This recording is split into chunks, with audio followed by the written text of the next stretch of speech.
Good evening. Other way. This is, okay, and good evening. This is a regularly scheduled meeting of the Waterville City Council. There are agendas available in the file pockets near the entrance or online on the City of Waterville website. All items appearing on the consent agenda are voted in on one motion and vote. Generally, these items are routine in nature and do not require discussion. All items listed under unfinished business or new business are voted on separately. First, councilors will be given an opportunity for questions or comments. Once all councilors have had an opportunity to speak, citizens will be given an opportunity for comments or questions. Citizens must speak at the podium and identify themselves. Each citizen will be allowed one opportunity to speak and will be limited to 3 minutes. Finally, the councilors will be given another opportunity to speak or comment. Citizens who would like to speak on a topic that does not appear on tonight's agenda will have an opportunity to do so at the end of the meeting under the public comment section of the agenda. Okay. And, oops.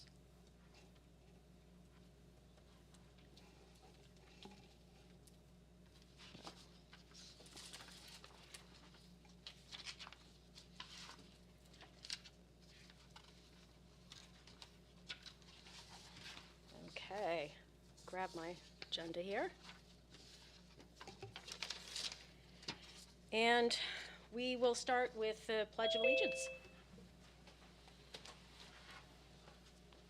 I pledge allegiance to the flag of the United States of America and to the republic for which it stands, one nation, under God, indivisible, with liberty and justice for all. Okay, any disclosure of conflicts of interest? Seeing none, we'll move on to a presentation on ward redistricting. Thank you. Good evening. I'm Patty DuBois, the city clerk, and I thank you for your time. I'm just going to take a few minutes to go over the requirements for ward redistricting based on census data. So per our city charter, I'm required to notify the city council when there's a variance of 10% or more between any wards based on the census population decennial data. This is your formal notification that this process needs to take place. I did have a memo in the council packet explaining that process as well.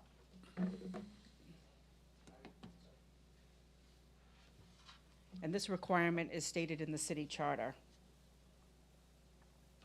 So the city's council's responsibility, within 6 months of this formal notification, you are mandated to redistrict the wards by city ordinance. If the 6 months pass and you do not formally adopt new ward lines, then that would automatically take place. So you want to take advantage of the process now. So here in the city of Waterville, we have 7 wards. This map depicts our 7 wards, and the census population data is indicated for each ward. The average population per ward should be 2,265. That's 7, the total population divided by 7. As you can see, the Ward 1 data shows 2,320 population. Ward 2 is 2,146. Ward 3 is 1,431. Ward 4 is 2,276. Ward 5 is 2,490. Ward 6 is 2,685. And Ward 7 is 2,507. So the lowest population data is in Ward 3, and the highest is in Ward 6. The Ward 3 change is farthest below, most likely due to the fact that during COVID, the Colby College residents were elsewhere and they didn't claim their residency at the school. The Ward 6 change is also due to an increase based on the Colby dorm being located downtown, which is an addition of about 200 in population. So this table shows the population breakdown. So the variance for Ward 1 based on the average is 55 plus in population. For Ward 2, there's less 119. Ward 3 is down 834 to the average. Ward 4 is up 11. Ward 5 is up 225. Ward 6 is up 420. And Ward 7 is up 242. And again, the average should be as close as possible to 2,265 per ward. So, when you're considering redrawing these ward lines, each ward has to constitute a contiguous area, so you can't have breaks in sections, and it needs to contain as nearly as possible to that 2,265 average. So once, it looks like one ward is close enough, but if you add a little to that, then it changes the population in the next ward and on, so it trickles out as you make changes. Ward boundaries, as nearly as possible, should be reflective of the actual neighborhood so that you're representing the spirit of a neighborhood. You should consider legislative boundaries. They just redo those districts, so those lines should be considered. They don't have to be followed, but they could be considered in the process. Ward boundaries should take into consideration the natural geography that takes place. So that if there's a natural boundary like a railroad track or a river, that it would make sense to follow that natural boundary because that usually depicts the neighborhood boundaries as well. Although the boundaries must be approved by the city council, carving out illogical boundaries should be avoided just because you want to keep this section in a ward or whatnot, or try to keep the incumbent in that ward. You should try to avoid making really irregular boundaries and really try to reflect the spirit of the neighborhoods. So the timeline for this process, we were delayed in getting the results of the census data, so we really just were able to access it within the last few weeks. So I formally notified you as of April 19th that there is a variance of more than 10%, so that triggers the 60-day period for you to redistrict. On April 29th of this year, we're working with KV-COG. They have a layer of the census data and the ward layer in a GIS format. So I'm going to meet with that staff on the 29th to try to come up with scenarios for you to consider. Try to draw a few map suggestions so that you can consider going forward. On May 10th, we'll hold a workshop, which is one of the nights that you have already have scheduled a budget workshop at 6, so we'll follow it at 7 with a workshop on the redistricting. And you can look at the scenarios and make suggested changes, and we can have the gentleman from KV-COG be live so that we could be moving the data around live to readjust those totals. May 17th would be the first reading of the ordinance to change the ward boundaries. And then wards on June 7th would be the second reading, hopefully on June 7th, because ultimately I'd like to get this passed by the end of June in time for the caucuses, which have to take place in the summer. So as we think about the caucus information, petitions can't be signed more than 120 days before the November election, so that date falls on July 11th.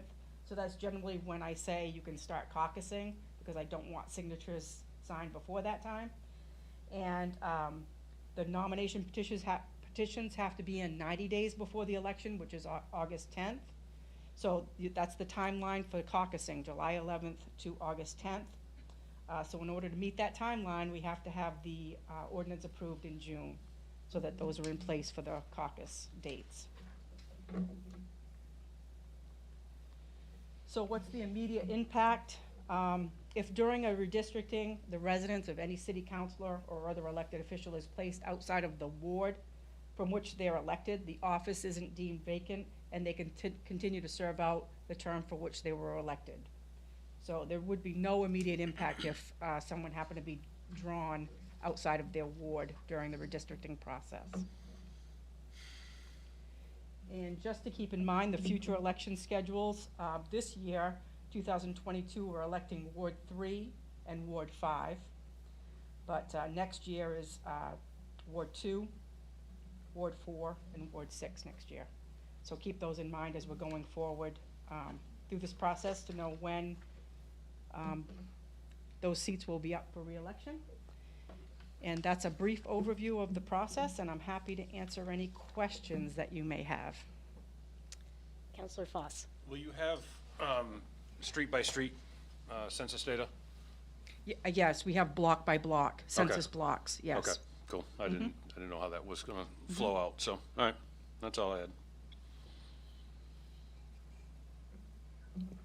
Anyone else? Kleepchak. Oh, Councillor Kleepot. Thank you. Couple questions. Maybe you've already provided it, but I wasn't able to find it. Can you give us that presentation? I'd like to have that, if possible, Patty. Yes. And then the next, maybe this is not the appropriate time to talk about this. Maybe it's somewhere else on your timeline there. But my concern is, obviously, my ward is the one that's most profoundly impacted, and it's I think we can all agree that it was impacted by an artifact of COVID in a way that's going to that's essentially resolved itself, and in a way that it is, however, going to have an impact for the next decade. And during, if you look at what's happening on campus at Colby, the student body is actually growing right now. So my concern is if we start redrawing these lines and add 600, 700, 800 people to my ward on top of the maybe potentially 200, 300, 400 or more people that are going to be added by the growth of the population at Colby, even though we are sticking to the letter of the census, we're not really sticking to the spirit of it in terms of equal representation. My ward, the people in my ward will have their representation significantly diluted. And even though you're only talking diluted by 1,000 people, that's actually roughly a 50% dilution of the representation in my ward compared to all the other wards on the map. That seems like a real problem. So my question, beyond the observation of the obvious that we all see here, is there any way to rectify the data in terms of this artifact from COVID? Is there any mechanism, or are these the numbers we're stuck with? Thank you. I understand your question. I don't disagree with your concerns. To my knowledge, there's no way to challenge the census figures or readjust the census figures, and that is the data that we have to base the redistricting on. So from my perspective, I don't see a way to make artificial or temporary adjustments based on the data that has been submitted to the Census Bureau. And this is federally codified. So like you said there's no mechanism for questioning that you are aware of.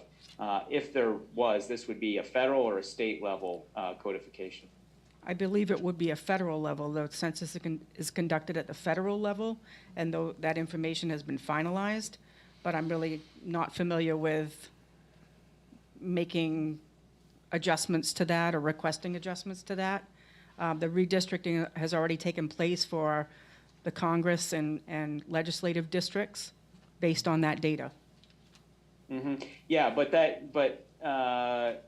does the artifact that we're looking at affect things at that scale? And the city wards have a granularity that that makes the impact in terms of the wards much more significant than it would be for any kind of congressional district. I agree. But to my knowledge, again, I'm not sure that there's anything we can do. I can certainly check with the city solicitor to see if he has any information on it. I'm unaware of any. That was my next question. Is this a question we can refer to Bill? Maybe the other lawyer on the council has a thought. he had his hand up. Oh, he does have his hand up, so go ahead, Counselor Frankie. Well, I do have a thought.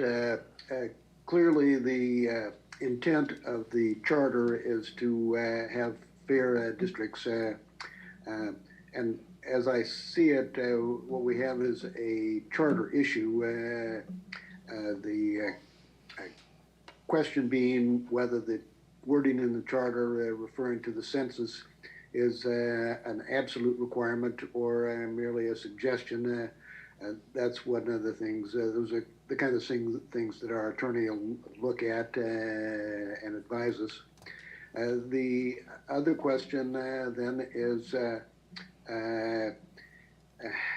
going forward, are we simply stuck with the redistricting for the next 10 years, or does the charter provide any mechanism for us to make adjustments in the interim period, which would be the probably easiest way to fix it, if that's possible? Anyway, we got a couple of questions for the attorney, and I think that's where we should leave it for the moment. I would note that although my district is the biggest district, I suspect my district is bigger than anybody thinks than is shown, because the 200 students in the downtown dorm were not, to my knowledge, included in the census. So there's a couple of other problems. Were the Thomas students counted in the census? And here I think the clerk has some information that may be relevant, because she has the voter registration numbers for all of the districts. So, well, population is what counts. I think voter registration could be informative in terms of trying to make sense of things. Anyway, thank you, Patty, for bringing this to our attention. And just another reminder, please share that very succinct presentation at your earliest convenience. Of course. Thank you. All set? All right, thank you, Patty. Thanks, Patty. Next up, we have council committees. Do we have a report from any committees?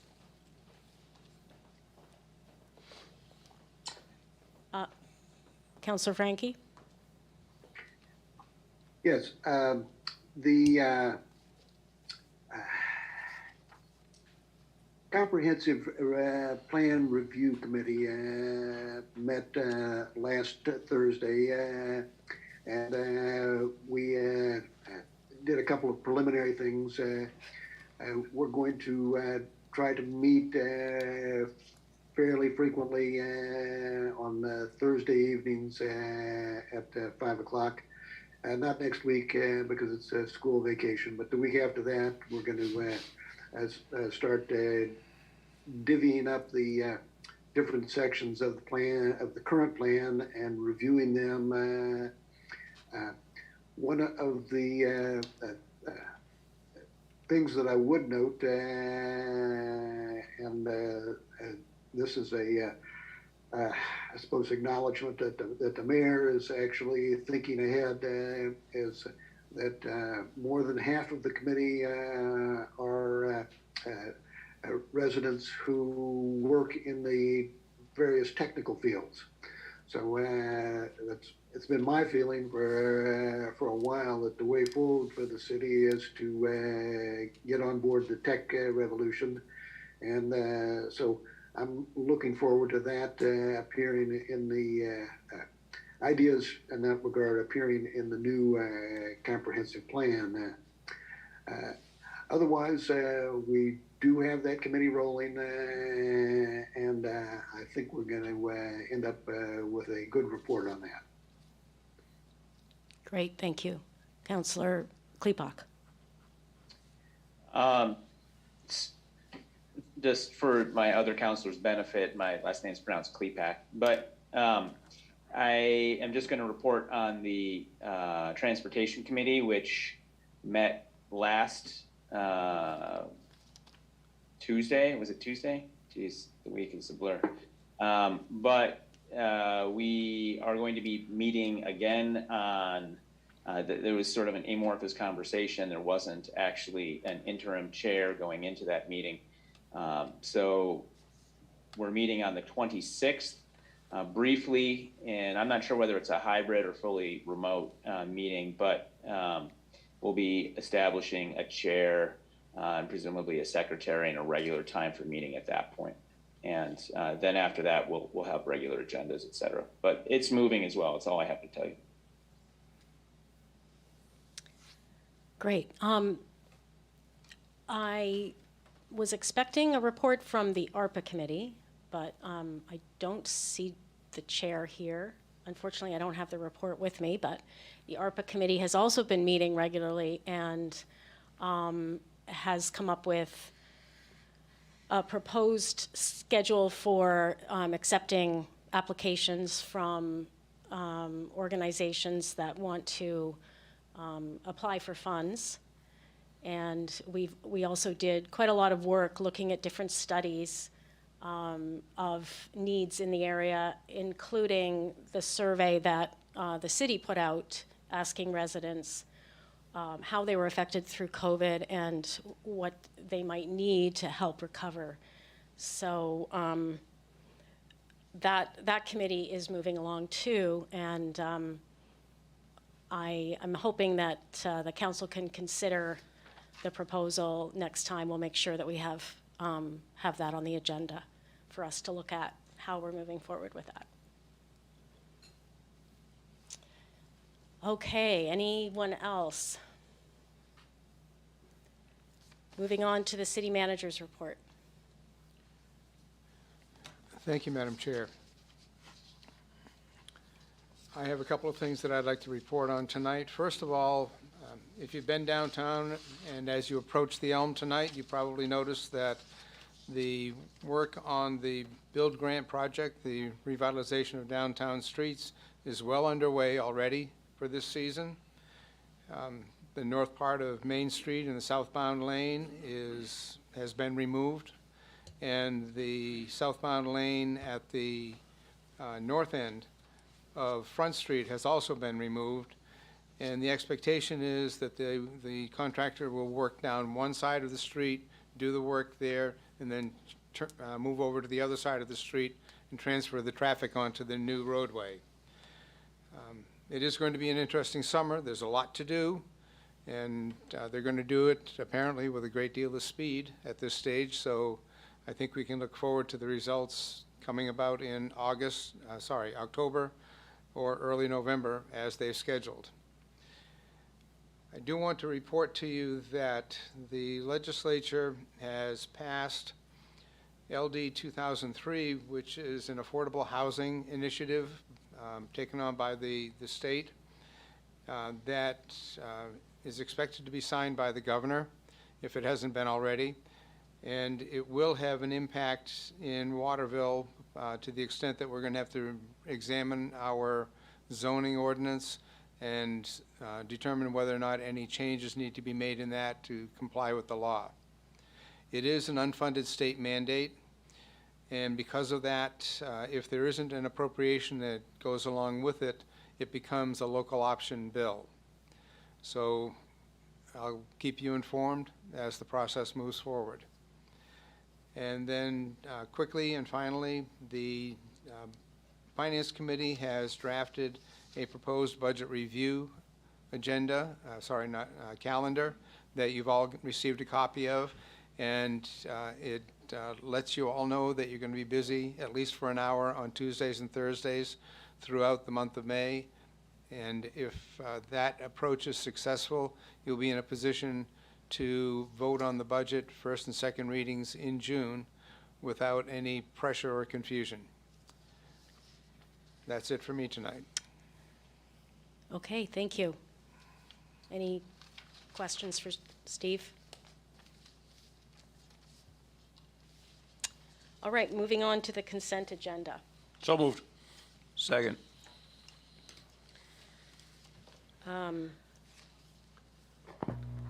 Do we need a roll call, Pat? Yes. Okay. Council Morris, Yes. Counselor DeBrito, Yes. Counselor Klepak, Yes. Counselor Green, Yes. Counselor Foss. Yes. Counselor Frankie, yes, Counselor McCormick. Yes. The vote is 7 in favor and 0 opposed. And now we have old business. Can I make a motion to read the entire agenda by title only? Second. second, All set? Okay. Counselor Morris, yes, Counselor DeBrito, Yes. Counselor Klepak, Yes. Counselor Green, Yes. Counselor Foss. Yes.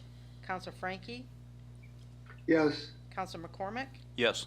The vote is 7 in favor and 0 opposed. Okay, starting with Ordinance 89, 2022. Amend the licenses and permits ordinance outdoor dining. Move to adopt? Second.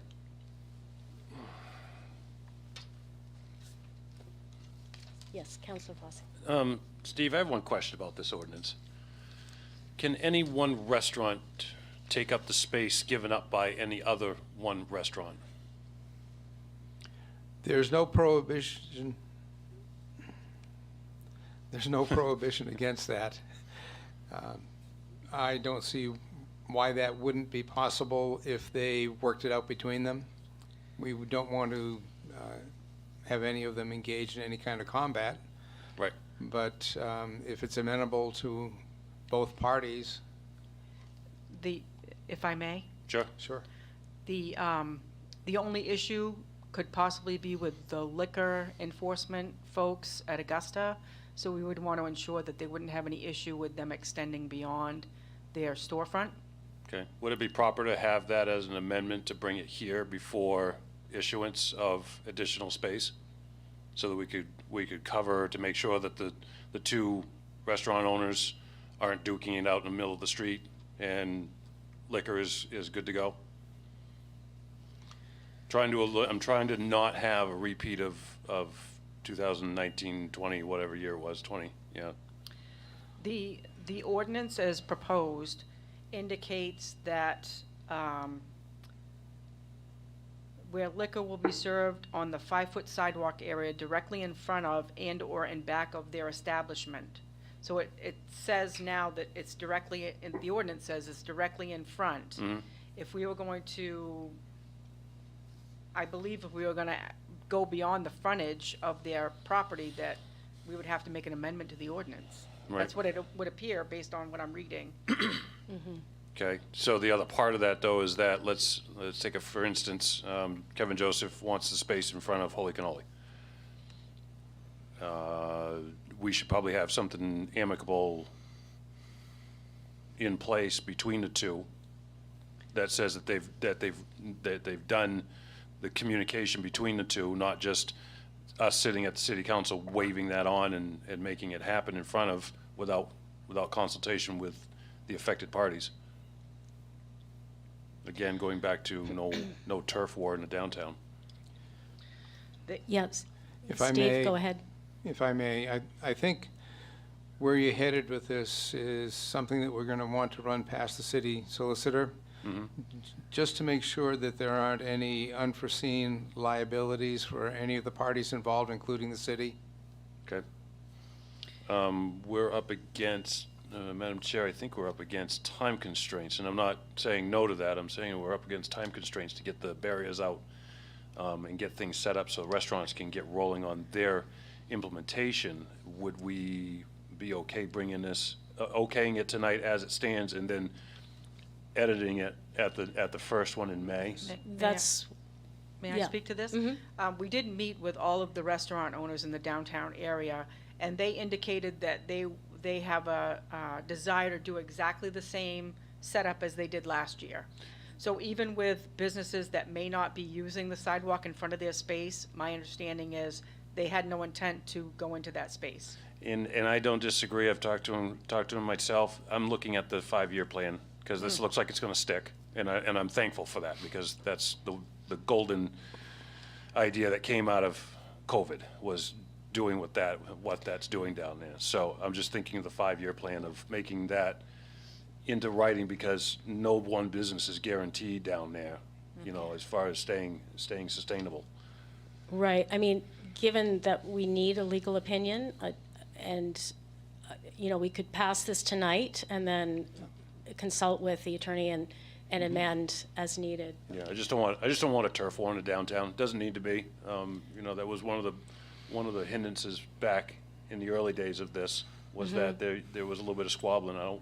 Just trying to put the fire out before it even starts. Right, I mean, it seems to me that if there were a deal worked out between two restaurant owners, that we would want to vet it and approve it Right. and know about it. Right. Yeah, So, okay, then I'll leave it as is. okay. Any other questions or comments? Okay, let's move to a vote. Council Morris, Yes. Council DeBrito, Yes. Council Klepak, Yes. Council Green, Yes. Council Foss, Yes. Council Frankie, You're muted. Yes. We read your lips, though. Council McCormick. Yes. The vote is 7 in favor and 0 opposed. Great. Moving on to Order 94, 2022. Appropriate funds from the Fire Department Capital Reserve for a fire department ambulance. Move to adopt. Second. Second. Any discussion?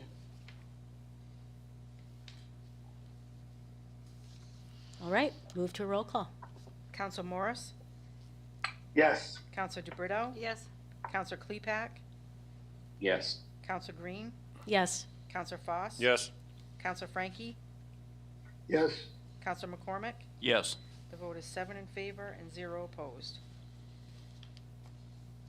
All right. Ordinance 96, 2022. Adopt a boards, committees, and commissions ordinance. Move to adopt. Second.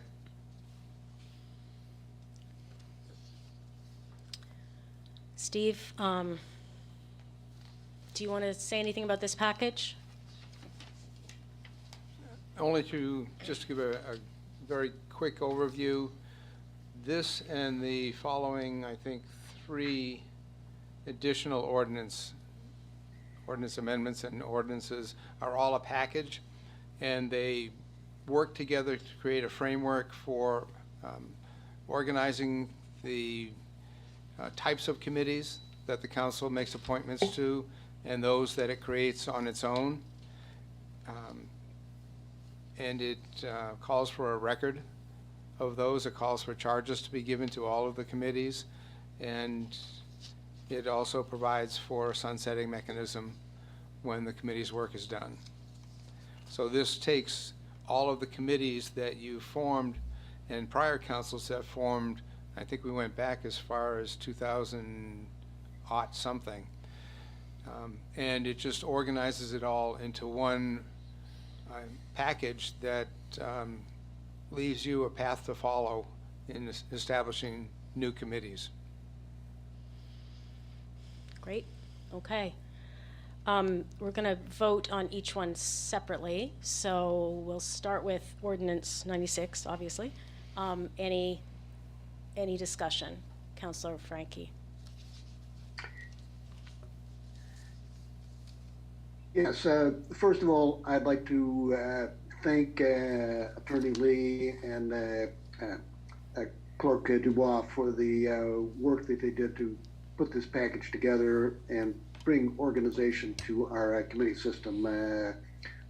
This is, I think, a real step forward in terms of making the city operate more efficiently and also more openly, because we're calling for several committees to now meet the open meeting kinds of requirements from the state.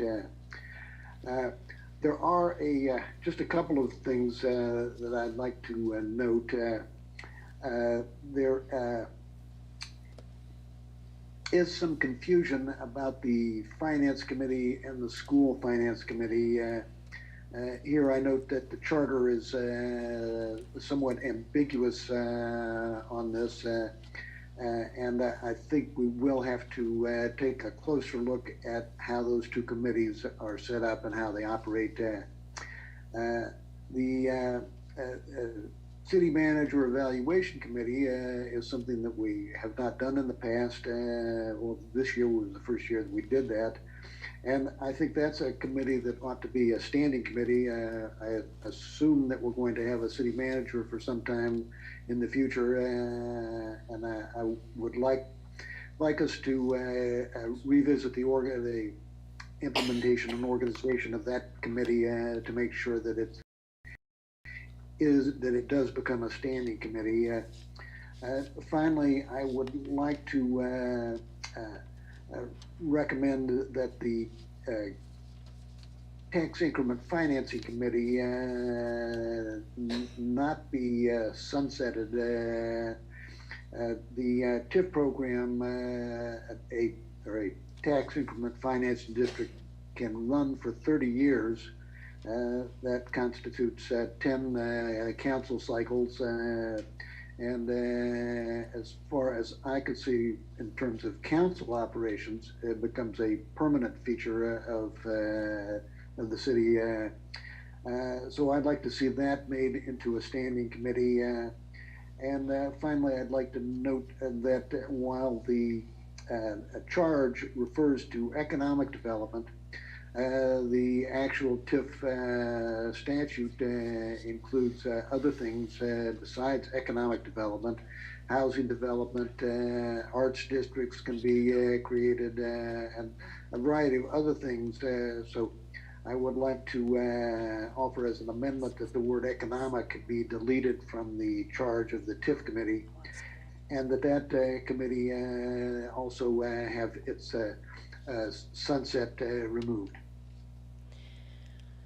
Okay, so, oh, So that's But- the only amendment that I would like to suggest is to the TIF committee. I hope I'll get a second from someone. so the amendment is on the TIF committee to make it a standing committee? No, it's to remove the economic Yes. development Oh, chapter, oh, and okay. to remove the sunset. Okay. Can I do a point of order, and I don't mean it in the mean way this time. Claude, if you're gonna make an amendment, don't say that you would recommend, just make the amendment. And then I would say throw in the TIF committee as a standing committee, just make it happen. Or the- So I think we're also actually talking about 96, and the TIF committee falls under 97. Okay. So can we address 96 first and see if there's anything in this ordinance that needs to be amended, and we can move on? Is that what his amendment was? I don't think so, because the TIF committee is an ad hoc committee right now. Are you moving that it become a standing committee? Well, I'm happy to bring that up when we get to Ordinance 97, but that is what I would be pushing for. Okay, okay. Otherwise, I have nothing further as far as the standing committee ordinance, which is currently before us, other than to say that I think we need to take a look at how our finance committees work, and we may need to make some adjustments down the road to that structure.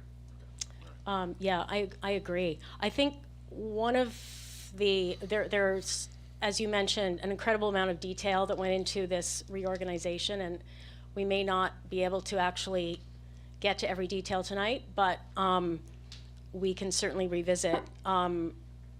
Regarding the status of the TIF committee, I'm just wondering if we have some clarification between a standing committee and an ad hoc committee with no sunset date. I think that's the point of contention, is that we do have some standing committees that have an ongoing charge, ad hoc committees that have an ongoing charge with no sunset. And the way that we made a distinction between the two is that standing committees are adopted by an ordinance or by the charter, or by bylaws of an outside organization, that sort of thing, or by state statute. So that's how we lump together this group of committees into this ordinance, and all other committees that were created by resolution were considered ad hoc committees, even though they had an ongoing charge. So what I've mentioned is that we didn't really scrutinize what was in the committee structures that as they were created, is we brought that data forward into the format and didn't change sunset dates or charges or membership or anything. So really what we were hoping to do is formalize what we have in place, and if we need to make a few tweaks to the committee charges, obviously we can do that. But at the end of every year now, annually, during the process of filling these committee vacancies, right after each November election is when I shift gears into the appointment process, and we take a look at the vacancies that exist and solicit applicants. But now, in addition to that, we'll now be looking at the list of committees to see whether there are any committees that should dissolve naturally through the sunset provision that may be happening at the end of that calendar year, or if there are some that we need to extend the sunset date on for those committees.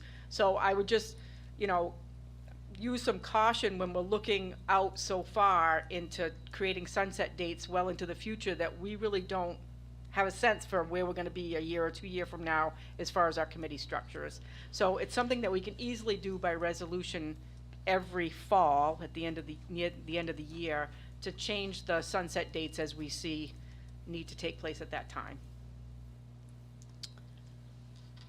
Yes, Steve.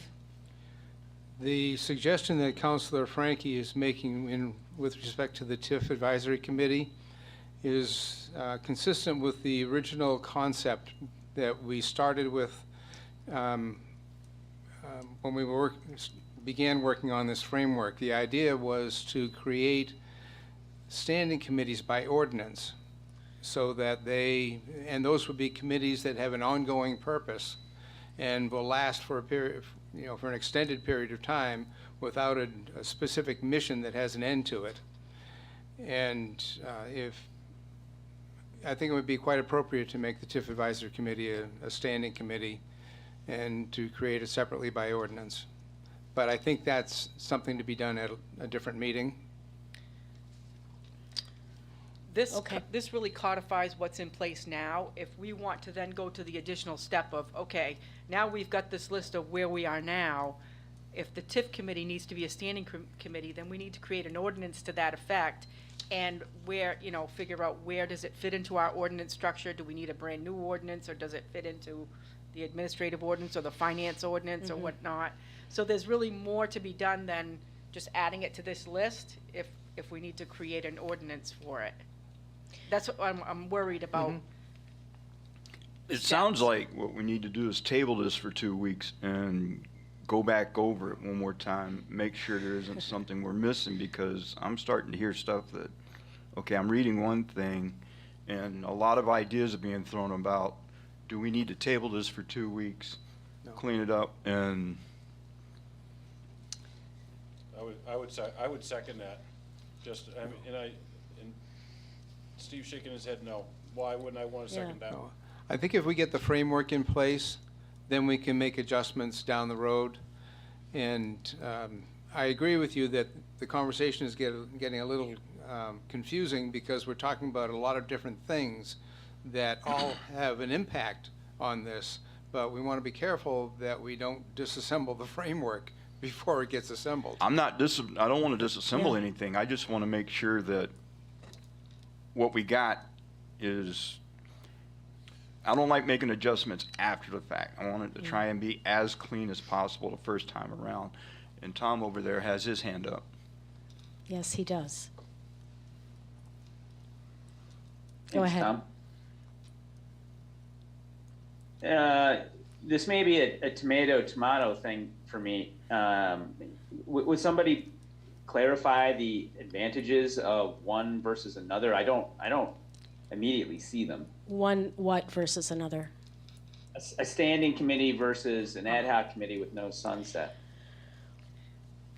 Well, the standing committee would be created by ordinance rather than resolution, which is what the TIF committee is now, is the committee established by resolution, not ordinance.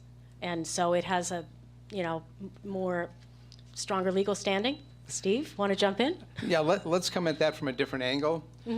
The purpose that we had in mind was to establish standing committees by ordinance because they have an ongoing mission. And the ad hoc committees will typically be taking on short-term missions that have some definitive endpoint to them, such as a report that they're supposed to give within a certain period of time, or they're supposed to address a particular issue or project or something of that nature that will come to an end. The standing committees are expected to go on and on and on, like the Council Finance Committee. So Well- that's the difference between the two. And the reason that we wanted to establish these standing committees by ordinance was so that it would put them on a sounder footing than the ad hoc committees and not subject to dismissal or dissolution by the council based on one vote. That you have to go through two votes to establish the committee, and you have to go through two votes to amend it or to dissolve it. Okay. So it's more stable. Yeah, and so then the TIF committee, is the TIF committee not contingent upon two factors? One, the state legal framework of the TIF, and secondly, the presence of a TIF in the city, and all of which have a sunset on themselves. Does that, even though that time window, it seems relative to me, even though the time window may be long on that, all these TIFs that are under discussion in the TIF committee, they're all going to end. They're all going to sunset at some point. So it seems like that, I don't know, I'm just trying to understand what the definitions are. I think they're going to sunset, but unless we move away from using TIFs, and I don't foresee us moving away from using TIFs, I'm agree with Claude that, yeah, it needs to be a standing committee. I'm going to make a motion to chair this so we can go back over it one more time, because we're going to sit here and start redraw a line. I'm looking at all the lines through this thing now. I'd like to get it cleaned up and straightened out and bring it back in 2 weeks to a motion that we can work with, that everybody's in a little more agreement with, because I think once we get going, we're going to find a little bit more than just a TIF. Is TIF committee going to be? Councilor Foss. I think we can do that. I think we can move 96 forward. Okay, move And 90. and 96 forward. Move 96 forward On and tonight. then- Hold on, let me speak. 96 tonight, okay? We've talked a lot about TIF, and that's in the next one, okay? So why don't we get through 96, let's get that one under our belts, okay? Then let's go on to 97, and Claude has a great idea of making this standing committee. Then we can maybe pause 97 for 2 weeks and get some, I don't know, I haven't gotten there yet. Right. So, but 96, let's move that one down, get this one voted on. Let's move on to 97, where TIF really comes in the way that I see it. Could I make a suggestion, if you don't mind? Do you mind my input at this point? What we're doing is formalizing what we currently have in place. That's what these ordinances do, okay? So what I'm concerned about is when we start making changes, because now we're talking about making changes instead of adopting what we already have. Bringing this together has taken me months to pull this all together just to formalize what we have in place right now. The discussion about changing from one committee to another and adding this committee and changing the sunset, that's the minutia detail that these documents will capture going forward. There'll be fluid documents because these committees are going to come and go. The sunset provisions will change.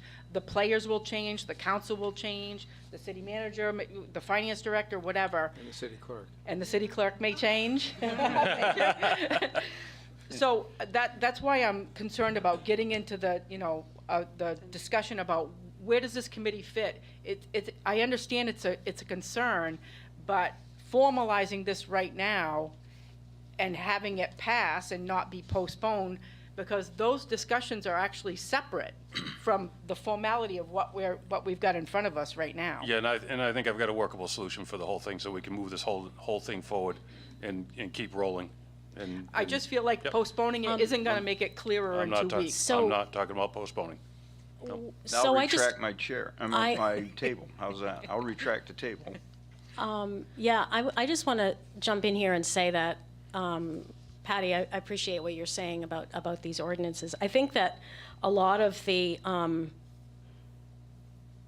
revisions that we might be talking about actually are going to fall under 103, which is new business. And so that's where we have the charges for the committees.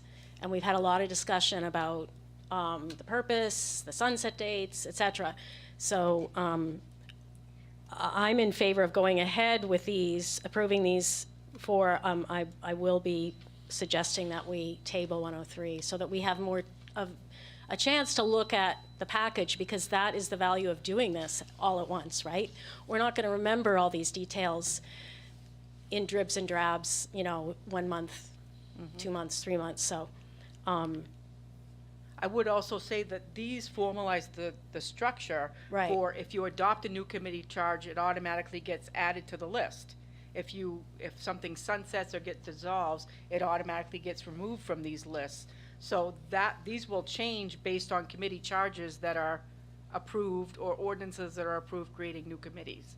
Then these lists within these documents will automatically change. Right, and essentially what we're doing is we're taking a bunch of stuff that was in the administrative ordinance, and we're creating new ordinances for boards, committees, and commissions, ad hoc committees, and the Board of Assessment Review ordinance, which is separate, Right.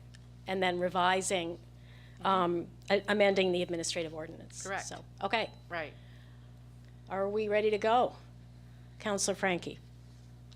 Well, just thank you for illuminating the discussion here, Patty. And my apologies if I've gotten ahead of myself. I think I am actually scheduled to raise my issues in the 103 discussion.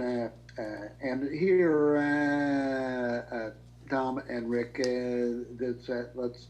think the salient point that the clerk's making is that we're establishing the structure with these two ordinances, 96 and 97, that really put us in a procedural framework where we can do a lot of other things to make the city run better.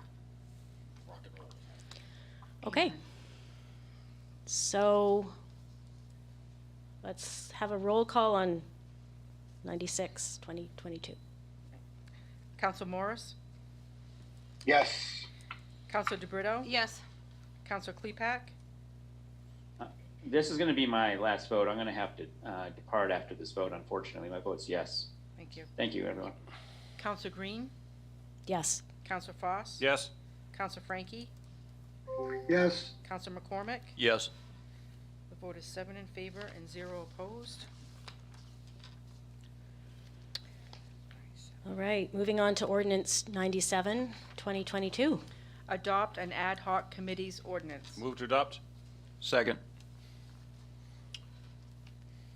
More Point of- discussion. Point Okay. of clerical something or rather. Page 2, top right corner, it says ordinance 96, 2022. Does that need to be fixed?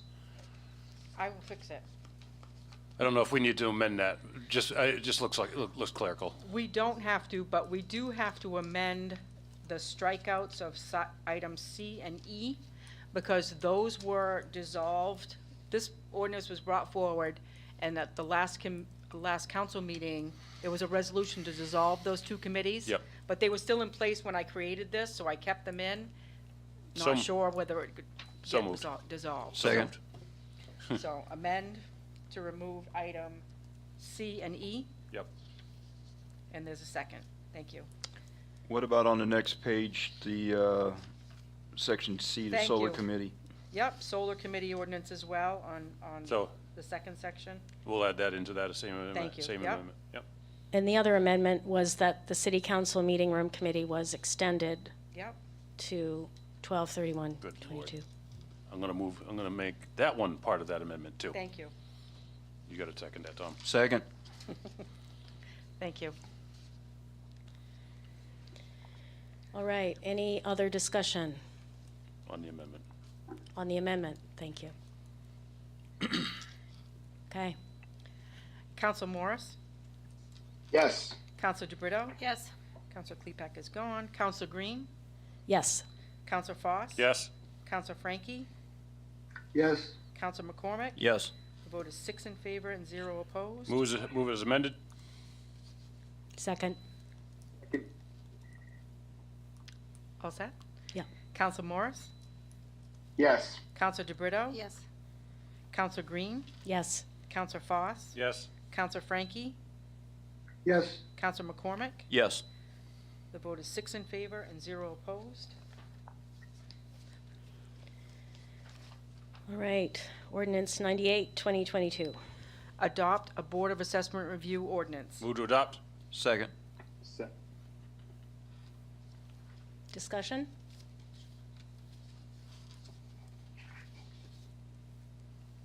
All set? right, Council Morris, Yes. Council DeBrito, Yes. Council Green, yes. Council Foss. Yes. Council Frankie, Yes. Council McCormick. Yes. The vote is 6 in favor and 0 opposed. And on to ordinance 99, 2022. Amend the administrative ordinance. Move to adopt? Second. Discussion? Okay, All set? Council Morris, Yes. Council DeBrito, Yes. Council Klepak, Council Green, yes. Council Foss. Yes? Council Frankie, Yes. Council McCormick. Yes. The vote is 6 in favor and 0 opposed. Okay, moving on to new business. Resolution, new and yet old. And it's only 8 o'clock. Right.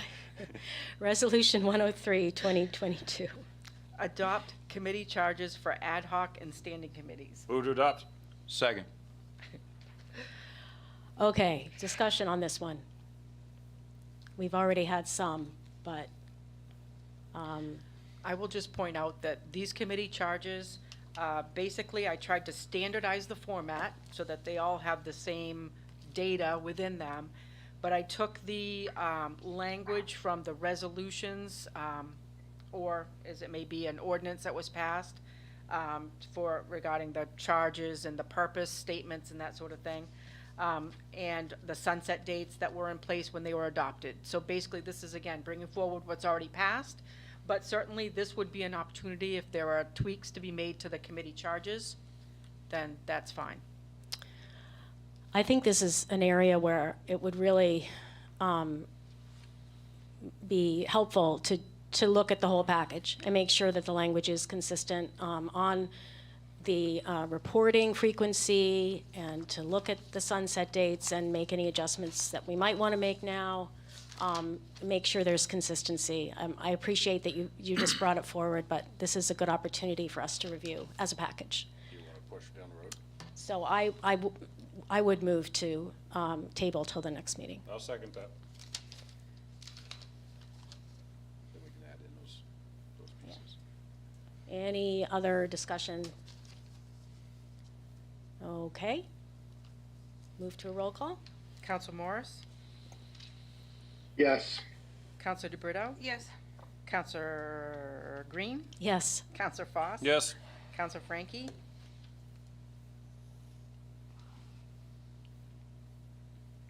He's Council frozen. Frankie. Counselor Frankie? He's frozen Oh. in time. Yes, he is, but in a very Nope, he's pensive. back. Council Frankie, I'm sorry, I lost, my connection is Yeah. unstable. Can you hear me? Yes? Yeah. Yes, Um, I'm sorry. ahead. We're Go on ahead. item 103, and there's a motion to table till the next meeting to review all the committee Yes, charges. that's where I dropped out, but, Okay. yes, I vote yes to table. Okay, thank you. Council McCormick, Yes. the vote is 6 in favor and 0 opposed. And if there are suggestions that you would like to consider, I could aggregate those together and share the suggested changes for discussion for next time. Yeah, I would suggest that any counselors who have suggestions, they could be made, if they could be made by the next Wednesday, so that we can consider them when we And put meet. them in the agenda packet, yes. Okay, Resolution 104, 2022. Approved bid award for a fire department ambulance. Move to adopt. Second.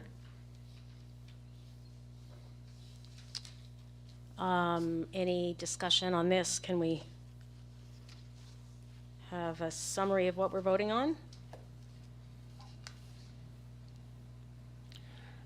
This is a purchase of an ambulance that was the subject of the order that you voted on earlier in the meeting as a second reading. The purchase price is $341,000 about. $250,000 of that is going to come from the Fire Capital Reserve, and another $90,000 is coming from the unassigned fund balance in the general fund, which will be repaid to the general fund over 3 years with proceeds from the fire department EMS operation. Okay, any discussion? Do good work with it, Chief. All right, ready for a roll call. Counselor Morris? Yes. Counselor DeBrito? Yes. Counselor Green? Yes. Counselor Foss? Yes. Counselor Frankie? Yes. Counselor McCormick? Yes. The vote is 6 in favor and 0 opposed. All right, time for public comments. Anyone have anything they'd like to share? Yes. And if you could just say who you are, so everyone knows. Okay. Can you hear me okay? Okay, my name is Carla Karen. I'm the president of the Waterville Area Soup Kitchen. I wanted to introduce a new community meals program called The Lighthouse. We'll be located at 38 College Avenue in Waterville, across the street from the post office. This is the old end zone location, Rita's Catering. She's been gracious enough to offer us her kitchen for use, and we're just very excited to announce that. We'll serve our first meal on May 2nd. We'll be serving Monday, Wednesday, and Friday, beginning for about a month, and then after we've worked out any glitches and worked out volunteer schedules, then we'll move to 6 days a week. And so we're excited to let you know that. Great, thank you. Thank That you. is wonderful.